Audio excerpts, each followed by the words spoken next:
دلوقتي هنعمل أحلى حواوشي، تفتكروا هيبقى حواوشي إيه؟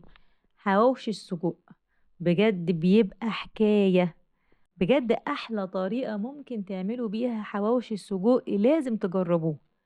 هاجيب السجق وهانزّله في طاسة فيها معلقة زيت واشوّحه كويس، وبعد كده هابدأ أقطّعه قطع صغيّرة بالشكل ده، هانزل عليه بالبصل اللي أنا مقطّعاه وأقلّب لحد ما البصل يصفر، وكمان معلقة توم صغيّرة، وكمان فلفل أخضر أنا مقطّعاه أو ممكن فلفل ألوان، وطماطم متقطّعة، وأقلّب كويس جدًا، وأضيف دلوقتي الملح وكمان الفلفل وكمان البابريكا وبازوّد عليهم دبس رُمّان بالشكل ده، أقلّبهم كلّهم مع بعض وأحطّهم في العيش وأزوّده جبنة موتزاريلا ودي اختيارية، يعني ممكن ما أحطّش جبنة موتزاريلا وأشوّح الرغيف على النار.